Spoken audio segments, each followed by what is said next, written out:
semua, Shalom, Om Swastiastu, Namo Buddhaya, Salam Kebajikan. Pada podcast kali ini saya akan mengundang teman saya, Aira, Cahaya, dan Alia untuk berbincang pada malam kali ini. Oke, jadi kali ini aku udah sama Cahaya, Alia, dan Aira. Pada kesempatan kali ini kita akan membahas mengenai pidato Presiden Prabowo di sidang PBB. Nah, sebelum itu aku mau tanya dulu nih, gimana kabar kalian? Alhamdulillah aku baik sih. Aku juga alhamdulillah baik aja sih akhir-akhir ini. Baik, alhamdulillah. Oke, boleh nggak kalau misalkan kita langsung ke pertanyaan pembuka aja? Boleh. Menurut kalian nih, apa manfaat pidato Presiden Prabowo dalam sidang PBB ini? Kalau menurut aku pidato Presiden Prabowo di PBB penting banget ya, karena itu bisa menunjukkan kalau Indonesia tuh bukan cuma penonton gitu, jadi tapi juga ikut berperan aktif gitu dalam perdamaian dunia.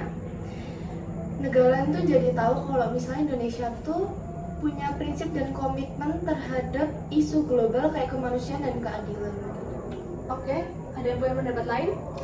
Kalau menurut aku ya, pidato itu juga penting buat ningkatin citra Indonesia di mata dunia.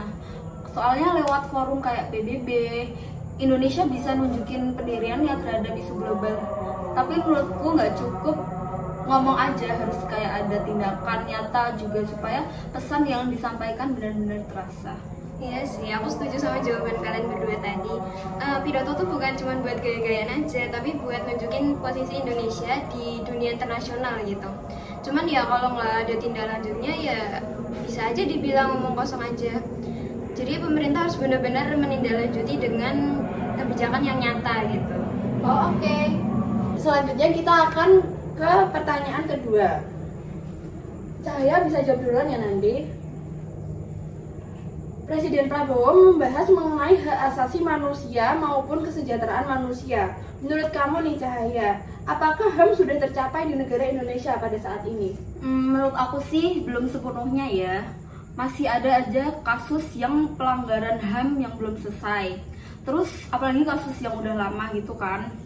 Tapi aku akui juga ada kemajuan sih.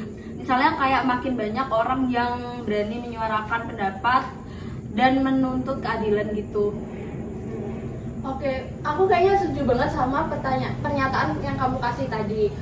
Aku pengen denger deh statement dari Alia gimana nih tentang HAM di Indonesia. Aku sama sih pendapatnya kayak kamu, aku juga setuju sama pendapat yang dikasih dari ayat tadi.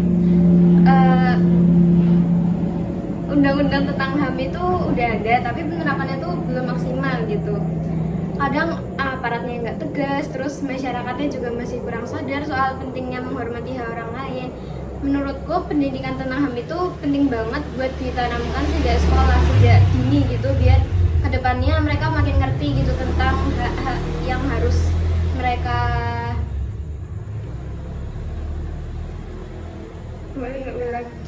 Mereka apa sih, Al? Mereka lakuin gitu ya mungkin ya. Iya, benar. Oke, next. Terakhir, Aira, apakah kamu juga setuju sama kita bertiga? Setuju sih, karena HAM itu kan nggak cuma soal hukum ya, tapi soal budaya, terus juga kebiasaan menghargai sesama. Kita sebagai anak muda, kita sebagai anak muda juga bisa ikut berperan juga gitu ya, minimal berani speak up gitu kalau bisa ada ketidakadilan. Oh, setuju sih. Lalu sebagai pertanyaan penutup, aku bakal tanyain tentang statement Pak Prabowo terkait dengan Indonesia yang membela Palestina. Menurut kalian nih, apa yang dapat dilakukan kita sebagai siswi SMP dalam melakukan hal tersebut? Kalau menurut aku sih, dengan kita dukung Palestina itu kita bisa mulainya dari hal sederhana. Jadi kayak kita bisa nunjukin rasa peduli kita melalui mungkin kegiatan doa bersama untuk perdamaian mereka gitu, atau kita bisa buat poster manusia di sekolah. Walaupun ini kecil, tapi ini bisa numbuhin kesadaran teman-teman lain biar peduli terhadap nasib rakyat di Palestina gitu. Ada sependapat sama Alia? Menurutku kita kan sebagai siswa SMP ya, kita bisa belajar tentang nilai kemanusiaan dan keadilan dari kasus Palestina ini. Jadi dengan itu kita bisa lebih peka gitu terhadap penderitaan orang lain. Selain itu kita juga bisa ikut penggalangan dana kemanusiaan atau kegiatan sosial yang mendukung perdamaian.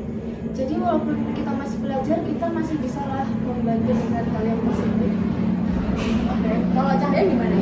Aku setuju banget sih sama mereka berdua. Kita juga bisa mendukung lewat cara menjaga persatuan sama tidak membeda-bedakan teman di sekolah. Soalnya dukungan terhadap Palestina itu kan bukan cuman soal politik, tapi soal kemanusiaan.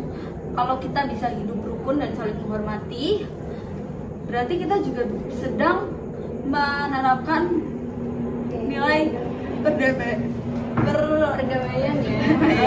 yang sama seperti yang diperjuangkan untuk Palestina. Aku suka banget nih sama jawaban kalian.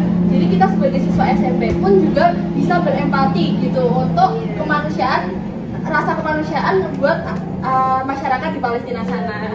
Oke, makasih semuanya.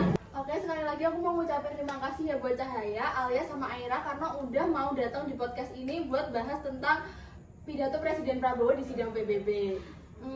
Aku juga mau mengucapkan terima kasih buat teman-teman yang udah nonton podcast kita kali ini walaupun mungkin isinya masih banyak kurangnya, dan aku mau minta maaf kalau misalkan ada salah kata dan perbuatan. Wassalamualaikum warahmatullahi wabarakatuh. Bye bye.